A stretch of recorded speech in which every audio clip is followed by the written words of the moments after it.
Rope Break family, how are you doing today? Another Wednesday is in the books, and that means that we just had another great night of professional wrestling.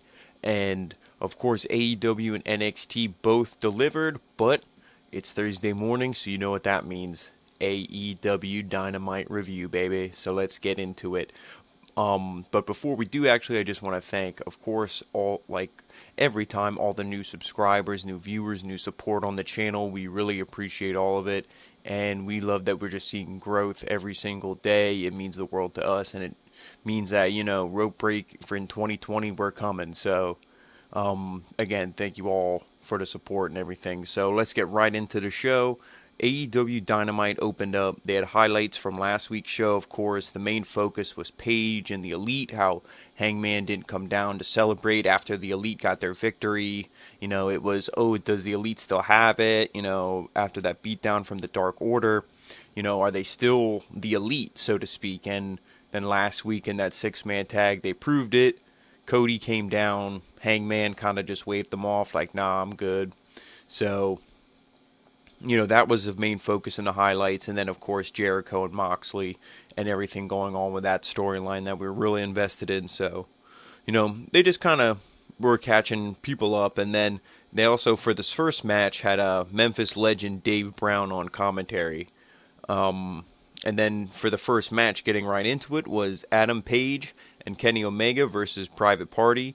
So, of course, this stems from last week when Hangman was in the bar and drinking, and Private Party were there, and he's like, I don't even remember what they all said, but I know Hangman was like, I can beat both of you, by myself, and they were like, are you drunk? Are you crazy? Blah, blah, blah, and then, he got booked with a match, him and Kenny against Private Party, and last week he was like, I don't even, this is the first time hearing about it, nobody asked me if I wanted this match, so you just kind of see that he feels like, I feel like the story with him, it's like he's not included in anything. He's just like an afterthought. It's like, oh, yeah. And so that's like why his attitude changes, because he's like, nobody cares about me. I'm just an afterthought. So he's kind of having more of like a pissed off attitude. And to get into some spots from this match, the first thing I noticed right away, the crowd is chanting cowboy shit, cowboy shit. So again, just like me, I'm more behind Hangman now than I was at the start of AEW, because we do like the baby face. There needs to just be the prototypical baby face that says all the right things and that. But to me, Hangman, you kind of had to go for a little bit of like that Stone Cold vibe. And people were saying, oh, like John Moxley might be the new Stone Cold Steve Austin, like a tweener. Is he a face? Is he a heel? But I think that's also really Hangman Page more so than John Moxley. Both of them, but Hangman Page, he kind of has that, like, even though he's, like, kind of has a sour attitude, the crowd is still real behind him. So I was really glad to see that. But Private Party, they dominate early on, isolating Page until he can make the tag to Kenny. A backbreaker on Cassidy for a 2 count. Page and Quen tag in. Quen dives multiple times, takes out both men. 450 splash on Page for a near fall. And then the story of the match up until this point, and pretty much the whole match until the end, was just how Private Party is so in sync, because they're an actual tag team and they get along, and then how Kenny and Hangman just couldn't get on the same page. No pun intended there. But then a fallaway slam by Hangman onto Quen. Tag team moves by Kenny and Hangman. They take out Private Party. Snapdragon. Kenny hits those beautiful Snapdragon suplexes. Hits on Quen. Silly string on Kenny for a near fall. Hangman then almost hits Kenny with a buckshot like we've seen in their previous match. And then a discus clothesline for a 2 count by Page. Gin and Juice is broken up by Page. They hit that onto Kenny. And then Omega, he accidentally set Quen into Page, but Page comes back and he hits the buckshot on the Quen, and then Kenny follows that up immediately with the one-winged angel for the win. So then after the match, both men are standing there, and then it cuts to Pac backstage. He is the brutalizer on Michael Nakazawa, and you had a couple people, officials and stuff. I think QT Marshall was there as well. They're trying to really pull him off, and then Pac says that, Kenny, the same thing, pretty much. Kenny needs to give him his rubber match, and if he doesn't, this, onslaught will continue. He'll just continue to just attack the people who Kenny cares about. And then when Kenny sees this, he just runs backstage, and Hangman doesn't follow him. He just kind of looks around like, okay. Walks into the crowd. He's drinking beer, So the crowd's chanting cowboy shit. And to me, that is some cowboy shit. Like, fuck it. Just drinking beer. And, so to me, that was pretty cool. And it just also plays up to his character where it's like, he doesn't really care. It's like, you guys think of me as an afterthought. I'm like the lowest on the totem pole for the elite. Why should I go out of my way to help you? I didn't even want to be in this match. He probably, for his character storyline, he probably will tell you he doesn't even really like Kenny. So it all made sense. It fit his character and the way they're going, and it also continues the storyline for Pac and Kenny. But for this opening match, I thought it was great. Private Party, they're really great. I don't like how, I think it's Cassidy. I don't like how he screams and shrieks all the time. To me, that's really annoying, especially tonight. I could really hear it. Previous weeks, I didn't really notice it, but tonight, it's seriously, I don't think it's funny. I don't think anybody really finds it funny. But besides that, Private Party's extremely talented. Of course, Kenny and Hangman, what needs to be said about them? They're both amazing talent. So this was a good first match. They had, like I said, Dave Brown on commentary. He said a little bit. It was a 4-man team. You had Excalibur, Tony, Jim Ross, and then Dave Brown. So not really a lot of people got to say much, and he was only there for that first match. But it was still cool that they were honoring a bunch of Memphis legends. They were in Memphis, and it was, Elvis Presley's birthday. Not that he's a wrestling legend or anything, but, they were all just trying to get into that spirit, really promote that. Because from what I heard, they didn't sell out this show, at least not, right away. They might have sold it out, the night of. It might have been a sold-out venue, but the pre-sale wasn't sold out. So they were really trying to build interest. So maybe the market down there isn't as good as it is, out in Florida and obviously their home base. But so they were just really trying to build up this show. And like I said, great opening match. And then it obviously continues the Pac and Kenny feud, which is good. And we still see this development from Hangman. So then next we get the women's championship match, Riho versus Chris Statlander, and then Brandy comes out on commentary. So then we have another 4-man group on commentary, and the whole thing with Brandy on commentary, she was nice to Jim Ross and so-so with Tony, but just completely tearing up Excalibur, calling him Exhibit and stuff. And I mean, sometimes I'm a little hard on Excalibur.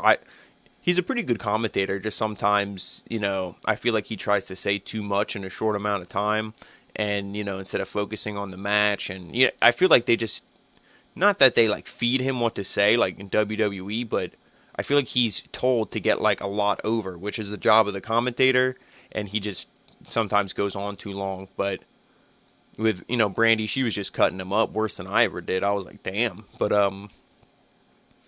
in this match, back and forth early on, Riho tries for a Tiger Feint kick or the 619, but Chris blocks it, hits a tilt-a-whirl backbreaker for a 2 count. Then we go to commercial. Again, we keep seeing commercials during the women's matches, it's even the championship matches, and this is the weakest part of your show, by far, is the women's division. And, you put commercials during it, that's going to give people less of a reason to keep watching it. So I feel like they really need to start putting a focus on the women's division. And that's something I've been saying, for the past how many weeks now. And they're not really doing much to improve that. But, I don't know. It is what it is. Like I said, if Riho is your champion, how much do you really want to focus on the women's division, at least as a fan? Because she's so unbelievable, and all of her wins, they're always protected. It's either a multi-man match or, if it's a one-on-one, there's interference, there's something going on, and it's she's a champion that you're just waiting for her to lose it. It's not something where it's you wonder who the heel they're going to build up to defeat her. It's just you're waiting for her to lose it because it's she keeps getting lucky in these wins and wins and wins.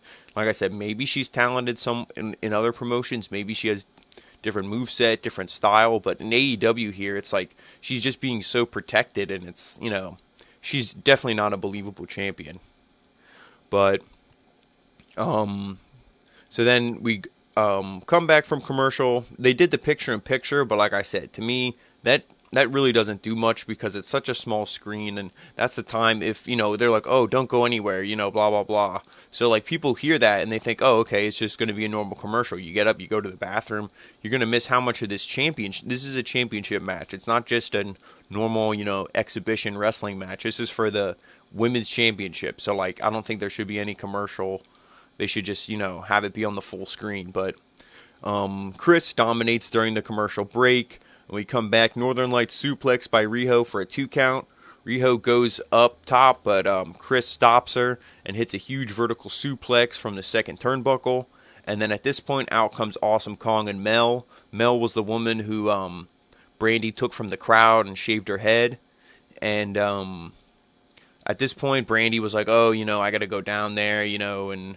Well, actually, no. They asked her, like, oh, Brandy, what are they doing? Like, and she's like, well, they're their own people. I don't control them. We're just a group together, but I don't tell them what to do. They have their own thoughts and personality. And so they go down, and Mel sends Riho into the barricade. Chris dives and takes out Mel, and then dives again to take out Kong. And then Brandy goes down at this point, and then she's talking to Chris. And because she's like, oh, okay. Once she sees that her Nightmare Collective is getting their ass kicked, then she's like, oh, I got to go down here and stop this. So she goes down, she distracts Chris, and then out from under the ring, we finally see the bald man who we didn't know who he was. And I'm sure once we saw him, a lot of people didn't know who he was even after that. I had to look him up on Google. Luther, and they said he was a Japanese deathmatch legend. I looked him up. He wrestled in for those familiar with like early ECW, well, I guess not even early ECW, like 97 ECW, 97, 98, when they teamed with FMW, a promotion in Japan, like the Great Sasuke, Taka Michinoku, I can't think of some other names, but Mike Awesome wrestled over there. So there was a bunch of guys, and with that, he wrestled over there as well. So that was a big promote. That was essentially like the ECW in Japan. So, he was a deathmatch legend over there. And, I guess I saw on his Instagram, him and Jericho seemed pretty good friends. So maybe that was the connection there. Jericho might have got him the job over here. But, so I actually had to look up who he was. But I mean, it was still, it's pretty cool. And then, so he grabs Chris, and then, Kong takes her out, just hits like a huge clothesline or something, I think. And then they roll her into the ring, and Riho's up top, getting ready for the double stomp, and they tell her, pin her, because the whole story was Chris didn't join them, so they were going to screw her over, beat her down, and then cause Riho to retain the championship, which is what myself and I'm sure everybody else in the community was predicting, because, like I said, they just protect Riho. And you knew to give it to Chris, there's no real story there. I feel like if you're going to give the belt to someone, like Riho's had it this long, I'd rather see a story built up than just a surprise or like a shocking a title change. I'd rather just see a story built up at this point so it at least makes sense storyline-wise. But like I said, they tell her to pin Chris, but then she hits the crossbody on Luther first, so takes out the heels. Then she goes up top, and she tries for the double stomp, but Chris had enough time to recover. She rolls out of the way. Riho tries for some roll-ups, a crucifix, roll-ups, one of her only 3 moves. And then Chris kicks out of that, hits a huge clothesline. She goes to finish off Riho for that, it's almost like a tombstone or something. It's like a pile driver. She does, but Kong grabs her legs and, flips her. And then when she flips her, Riho is able to land on top of her. Then Riho grabs her legs for the 1, 2, 3.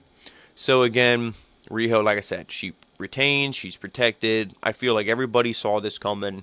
As there was probably a couple people who thought Statlander was going to win. But when you really saw, the Nightmare Collective come out, and even Brandy on commentary right at the start of the match, you just knew something screwy was going to happen. And that's essentially what we got. Not that great of a match, but, there was a little bit of story going on. But like I said, the women's division is just such an afterthought, I feel. But, after they pinned the Nightmare Collective, they started beating down both women.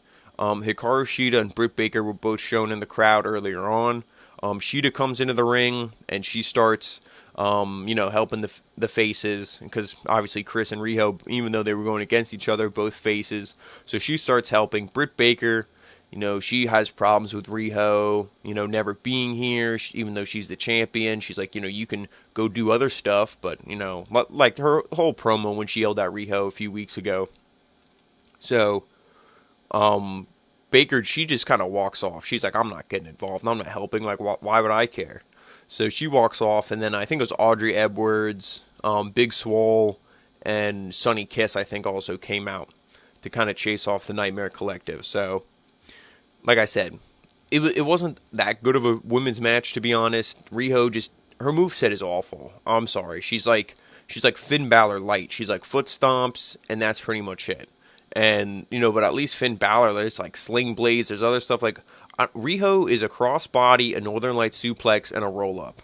I mean, that's Riho, and I'm sorry. Like, I'm not trying to say, oh, she's an awful wrestler, but from what I see, you need to do more, especially being the champion. But, it is what it is, and AEW likes who they like. So, moving on, then we get a highlight package for Kip Sabian.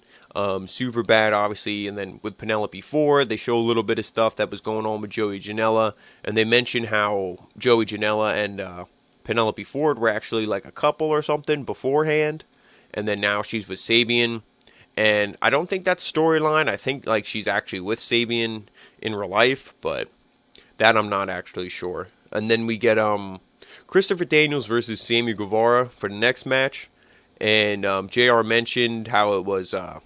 He's like, it's the King's birthday, and he's like, and I don't mean Jerry Lawler. So that was kind of cool that he actually said Jerry Lawler by name, because obviously if he wasn't with WWE, I'm sure he would have made an appearance here tonight, because this was a night, like I said, honoring all the Memphis legends. So you knew the King would have been there.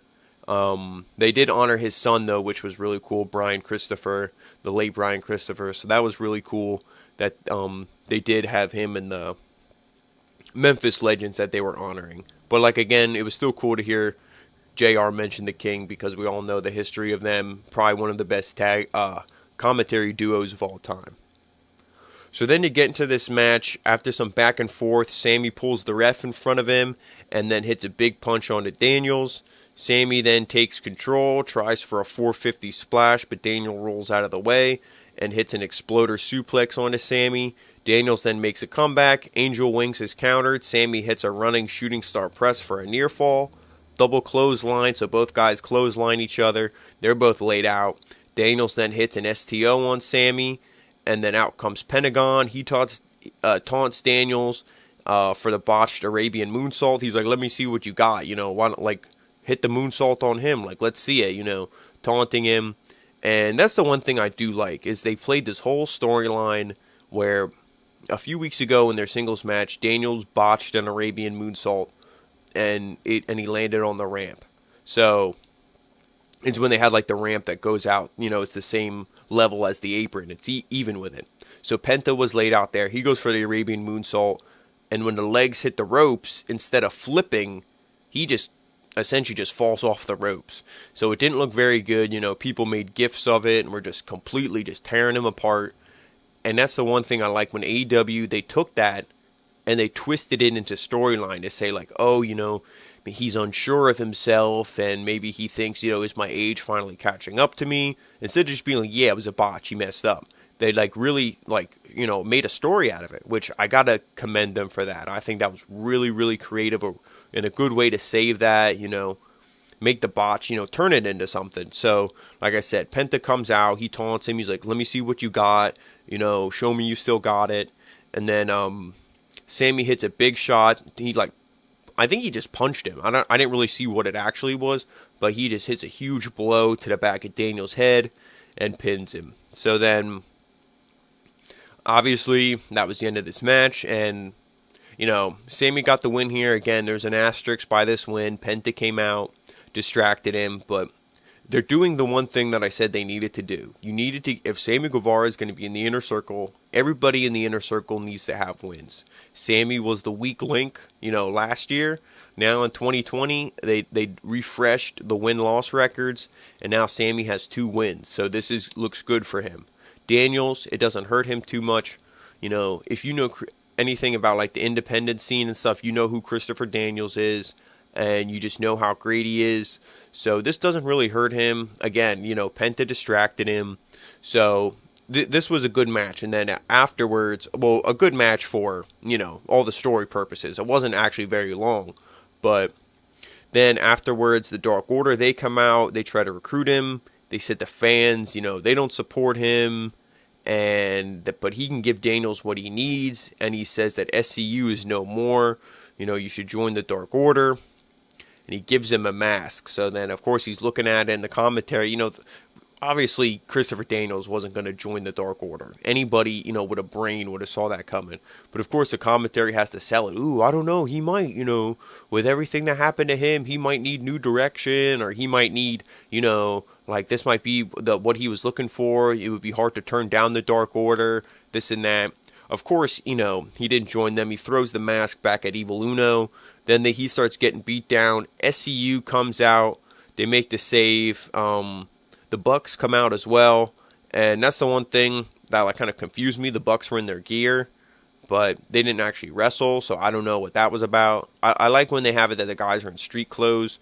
But, I mean, it's not that big a deal. Because obviously WWE, they do it a lot where, they don't do it too much because AEW effect.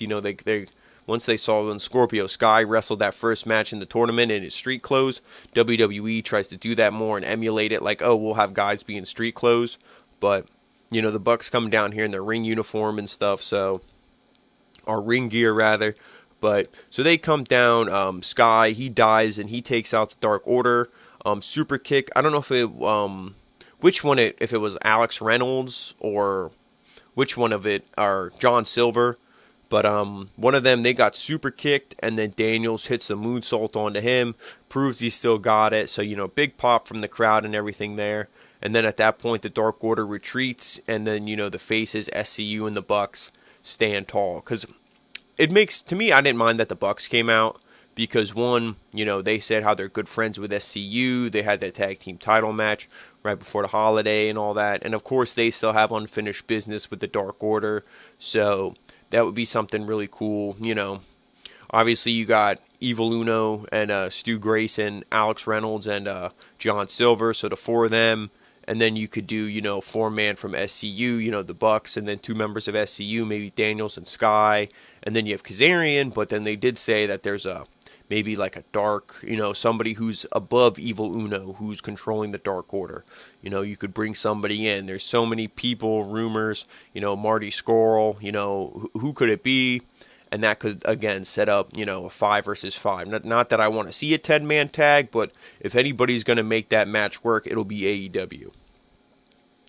So then we get the Lucha Bros versus the Rhodes Brothers, a match I was looking forward to, but then when I saw the ending, again, you know me, I didn't care for this ending too much. So drop down slap by Cody onto Penta. All 4 men, of course when it's the Lucha Bros, tags are out the window. So they come in, Dustin comes in, all 4 men kind of going at each other. They have a stare down until a cheap shot by Penta onto Cody. Then the Lucha Bros isolate Dustin during the break. While taunting Cody the whole time, they're just beating down Dustin. And they're working over his left leg. That was the story of the match, what the Lucha Bros were trying to injure. Dustin fights back. He takes out both Lucha Bros. Phoenix has a chair. He's on the outside with a chair. Arn kicks it away from him. Then Dustin hits his spine buster hits a spine buster on Phoenix, and they're saying, oh, Arn must have taught him that. Really trying to sell up the point that like Arn Anderson is really that he is a factor for the Nightmare family, for Cody and Dustin. And then Cody tags in, takes out Penta with a dive, tries for a crossroad on the Phoenix. He counters. Phoenix hits a huge kick and then a cutter. Tags in Penta. Running tightrope kick by Phoenix onto Cody. Dustin hits his power slam on Penta, Canadian Destroyer on Phoenix, and then Dustin hits, I believe they called it the Reckoning for his finisher. He hits that on the Phoenix for the pin. So, again, you had a match. It was the first time, these two teams were going against each other. And I don't know if I like Cody and them getting Cody and Dustin getting the win because, I mean, it's tough. Like I said, you have so many talented teams and tag teams in AEW. It's like who is going to win, who's going to, like somebody has to win, somebody has to lose. But the whole thing is for me is not just because I'm a huge Lucha Bros fan, but Cody is in a storyline with MJF. You should really be focusing on Dustin against Jake Hager. He should still want to get some revenge on the Inner Circle. The Lucha Bros really should be going after SCU. I don't know about like SCU being in like a feud with the Dark Order. I feel like that should be the Bucks. Like I feel like they're just mixing feuds together that shouldn't even be. Like I said, the Lucha Bros, it should be them versus SCU. But now the Lucha Bros lose here to, again, their brothers, as in Dustin and Cody, but they're not like an official tag team. Cody has all his stuff with MJF. That should have been the main focus. You could add Wardlow or somebody come out and they could have distracted Arn. MJF could have tripped Cody. You could have did something that it was screwy. And not saying I want to see every match have a screwy finish, but I don't think the Lucha Bros losing here was definitely the right choice because they're an actual tag team and they don't really have any feud going on. Like I said, he was taunting Daniels, but that seems like a feud that's like not even on the back burner. That's in the fridge waiting to be heated up on the stove. That's not even, taken out of the fridge yet. So it's like, I don't know what your plan is with the Lucha Bros, but hopefully they do something good because, you can't keep pinning these guys. Last week, Phoenix got pinned. This week, he got pinned again. It's like, well, I don't know what you're doing, but they need to figure it out soon. So then Tony, he goes to interview Cody about MJF, but Arn interrupts and says, with all these stipulations and everything that MJF's saying, he's like, who the hell died and made him God? And he's like, we don't have to answer to him. So that was a really good line by Arn. Like I said, Arn Anderson, I'm not going to shit on him for, being inserted with Cody and all that because I love Arn Anderson. When the guy speaks, you shut up and you listen. He commands your respect, but Cody he's over. He's a made man. Like he's one of the only dudes who comes out and has freaking more fireworks than 80% of the roster combined. So he's over. He doesn't need Arn Anderson there. Arn Anderson should be with a guy like a Joey Janela or somebody who is like talented and over, but they need that extra push, and that's what Arn gives you. That's why you put a Tully Blanchard with a Shawn Spears. Shawn Spears is one of those guys who he needs something to really get him over, and that's, Tully Blanchard. So that's what you should have did with Arn. You should have put him with that guy that just needed the extra push. Cody doesn't need that extra push, but, maybe they wanted to have Arn be, right there in the main event scene. And, like I said, he doesn't hurt the situation, but I feel like he could be better used somewhere else. Then backstage we have Alex Morvez. He's talking with Lanny Poffo, Macho Man's brother. Ooh, yeah. So he says that it's an honor to be here. He talks about how he's a fan and how great Dynamite is. And he's like, that's a perfect name for the show. It's explosive. It gets you into it. And like he said, he's a real big fan, not just of professional wrestling, but, especially of this show. So that was cool to see. And then they show some more of the Memphis Legends, but they just kind of went over it real quick. I thought they were going to do more of a thing, you bring out some of the people who they were honoring, obviously Macho Man, and like I said, Brian Christopher. Some of these people aren't with us anymore, but I thought they were going to do something where they bring them out, like how WWE, when they always parade the legends around. I was thinking something like that, and that might have happened maybe after the show or before the show, and then they thought, from the 8 to 10 o'clock, we're just going to focus on the actual episode of Dynamite and the wrestling. Maybe all that stuff happened after or before the show. But then we get MJF, and he comes out, and it actually went to MJF was coming out, and then it went to commercial, and then when it was like abruptly came back from commercial, and MJF was like mid-sentence. So it's one of those things where, again, the time management, the commercials, I don't know what, the cons and what they have worked out with TNT, but they got to figure something out with how they take these commercial breaks and this and that. Or, not have so much wrestling and maybe have it where, you have more promos, more video packages where you can pause and, they just need to do something to get the time management and all that down. Not just for the matches, but for these commercial breaks as well. So MJF comes out. He says how Cody's a coward and afraid to face him. And he's giving Cody the count of 10 to come out, face him like a man. 1, 2, blah, blah, blah. Gets all the way to 10. No Cody, so he calls him a little bitch. Out comes DDT. Or DDP, I'm sorry. Yeah, DDT. Woo. DDP, the king of bling.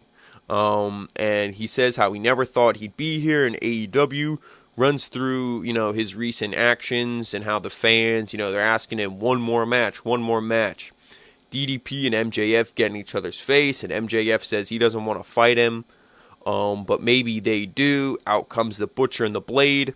MJF says DDP can kiss his ring and then leave his company, or, they can send him to hospice, and then he can take one of his diamond dolls and then bang. So then, obviously that pisses off DDP.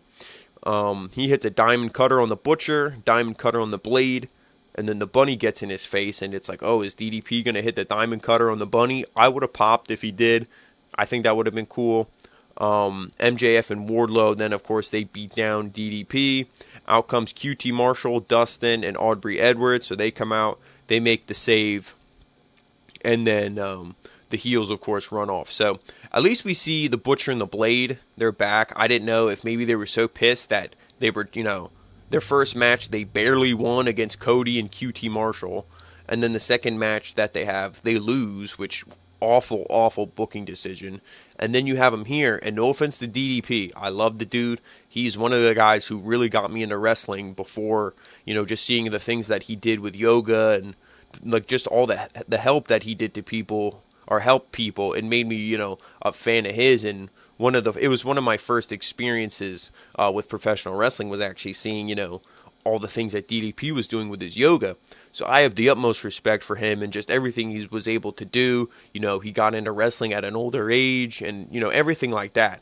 But, he's hitting diamond cutters on the Butcher and the Blade. And again, I'm not going to say that they're jobbed or buried. I don't like to use those terms, but I mean, come on. You could have had MJF is like, 5'7", 5'6", 5'8". So DDP is like 6'6". He should have been hitting a diamond cutter on MJF because MJF is the cowardly heel, and that's why he has the Butcher and the Blade and Wardlow, because he needs that muscle. So that's when you could have had him bang, hit the diamond cutter on MJF, and then you could have had those other three, Wardlow, Butcher, and Blade, start beating him down, and then that's when you have QT Marshall, Dustin, and Aubrey Edwards. That's when you have everyone else come out and make the save.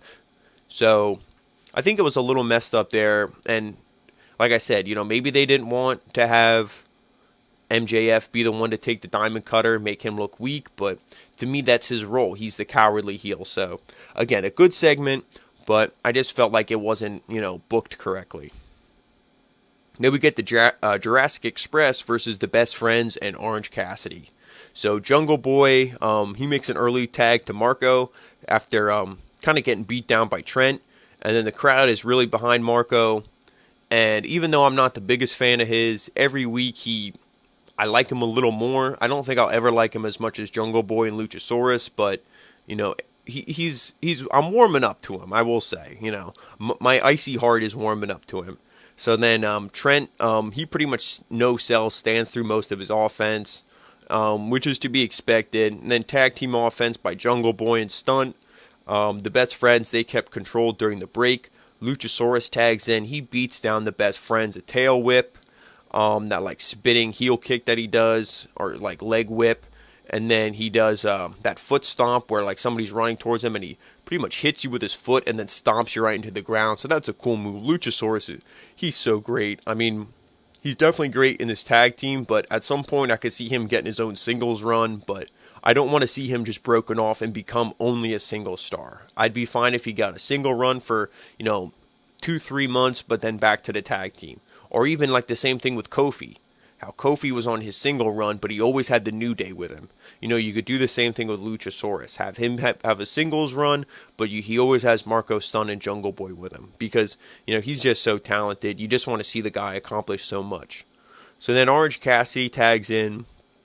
He hits his kicks onto Luchasaurus, and then he actually hits a cutter, which I think was really cool. You always just see him do his kicks, and the crowd is, of course, going crazy over it, but then he always gets his ass beat right afterwards. But this time, he actually hit a cutter onto Luchasaurus, so that was cool. Then he goes up and he dives to the out, does that suicide dive with his hands in his pockets.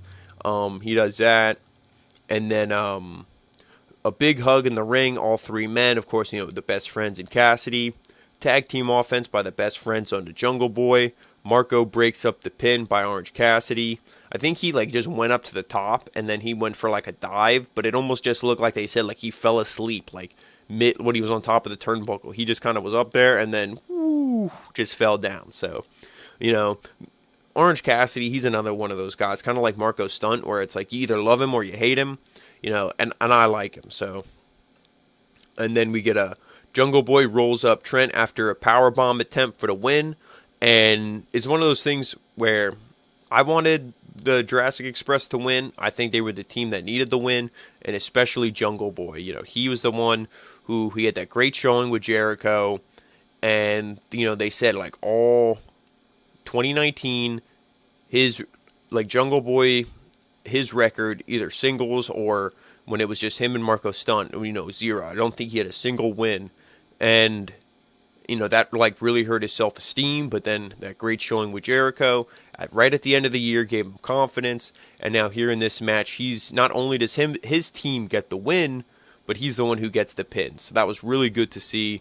And I'm a big fan of Jungle Boy, so I'm really excited to see where they go from here. The Lucha or the Jurassic Express. But hopefully there's some tag team gold in their future. I think they deserve it. They had the top 10 sellers on Pro Wrestling Tees in the Jurassic Express. They were in the top 10, so clearly everyone's behind them. And then next week they announced some matches: Pac versus Darby Allin, Statlander and Sheeta versus Kong and Mel, DDP, QT Marshall, and Dustin versus the Butcher, the Blade, and MJF. And then in 2 weeks on the Jericho Cruise, it's going to be Jericho and Proud and Powerful versus the Jurassic Express. So that match I'm really looking forward to. It's the Cruise of Jericho, so I feel like this is where Jericho is now going to get his win technically back over Jungle Boy. So then maybe that will continue the feud. And like I said, that's the one thing with AEW. I feel like they do too many interlacing feuds, and then things kind of get confused, lost in the shuffle. You start to build one feud, and then you forget about it, and then you try to bring it back 3-4 weeks afterwards, and it's you're doing so much. We forgot about that feud from 4 weeks ago. That's kind of just I don't know if it's just because there's such a big gap between pay-per-views that you can't really blow things off, and that's why they drag these feuds out and they kind of put them on the back burner, some of them. But it's just one thing that's kind of a minor nitpick I have with them.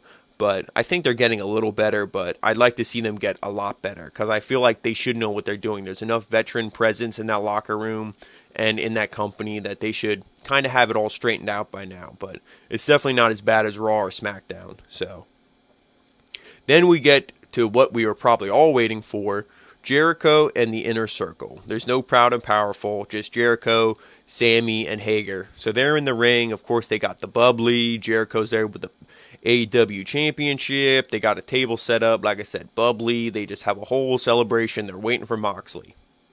So Jericho hypes up Moxley as he makes his way to the ring. Jericho says it's a special day, Elvis's birthday, but he could care less about Elvis. If he was here, he would kick his ass, Of course, Jericho, because the crowd popped when he said that, so he had to quickly be like, well, if Elvis was here, he's a piece of shit, I'd kick his ass. So, of course, Jericho's being Jericho, and we love it. He says that he has the car ready. Santana and Ortiz are getting a section of town. They have it all sectioned off and for a huge Inner Circle party after this, because he just assumes, there's no way Moxley can turn this down, so we got this huge party. Everything's ready. All you got to do is say yes, and we're off to the races. He asks Moxley for his answer. Moxley says he did a lot of thinking, that they try to know what makes him tick, and they try to know what he wants, but he says that they don't know. Neither, and lies in the fans. And then he says, and neither does Chris. And he said he didn't come here for money. He can't be bought. He came here to kick ass and run roughshod on pro wrestling. So he said, with all that being said, his answer is yes. So then, of course, they cut to some people in the crowd. Some are shocked. Some are cheering. Commentary, they can't believe it, but they can also, it's like, hey, we can't believe it, but, maybe, it was too good of an offer for him to turn down. And then he opens up his jacket. Moxley, he had the jacket zipped up this time, so he unzips it. Inner Circle shirt. He says how the Inner Circle is the most dominant force, so he'll stand with them. Moxley says Jericho's the greatest of all time, and how he'll stand with him. Moxley tells them to pop open some of the bubbly. So Moxley's getting into it, really hamming it up. Jericho's loving it. He's like, yes, yes! Jericho's like freaking out, man. He loves it, and it's so great. Moxley, then, he's like drinking some bubbly, and he gets right in front of the camera, and he winks. And obviously, again, like if you know wrestling, you knew this was like a Stone Cold thing. This is, yeah. And then boom, stunner, middle fingers, crowd goes crazy. You could just feel that in the air. You just knew Moxley was going to turn on them. And then that when he got into the camera and gave it a wink, that was essentially, you knew what was coming. So Jericho says this is the beginning of the Inner Circle taking over AEW. Moxley says, he's like, hey, he's doing one of these, like, where are my car keys? So Jericho's like, oh, yeah, that's right. He hands over the keys. Crowd's chanting, you sold out. And Jericho says, Moxley did sell out. He's like, look at the numbers we do. He sells out every week. He sells out all these venues. So you're damn right he sells out, and it's because the Inner Circle's money. And he said how they all won in the Tokyo Dome. So, like just the two of them, like they're badasses. They're great. We won in the Tokyo Dome. Look at us. And then Moxley says that he forgot one thing. He's like, hey, Jericho, with all this being said, everything else here, I just forgot one thing. He's like, I was kidding. And then Jericho's like, what? He's like, yeah, I was kidding. I would never join you. He's like, that was a stupid thing. And he's like, the only thing I want is that. Points to the belt. He takes a bottle of the bubbly. Boom. Busts that thing over Jericho's head. The bottle explodes. Obviously, it was probably a gimmick bottle, whether they use some sugar glass or some kind of cheap imitation. But he explodes that freaking bottle over his head. DDT Sammy. Hagar tries to get him. He rolls out of the ring. Moxley goes through the crowd. Huge pop. They love it. Like I said, you saw it coming a mile away, but it was still great to see the swerve. Obviously, that's what he had to do to get the Inner Circle, comfortable. That, you had to lull them into that false sense of security and then strike. So, the first hour of the show was a little shaky. The opening match was great. Then we get the little kind of women's championship. Like I said, I just want to see a legit women's match for once in this company. There hasn't been too many of them, which is a shame because you do have talented people on your roster. They just, I don't know what they do. They just don't, you have, there's so many people. Hikaru Shida, Bea Priestley, but I guess she's full-time in Stardom. They need to really take Shayna is another one of them. Maybe she's still selling attacks from Nyla Rose. That I'm not sure.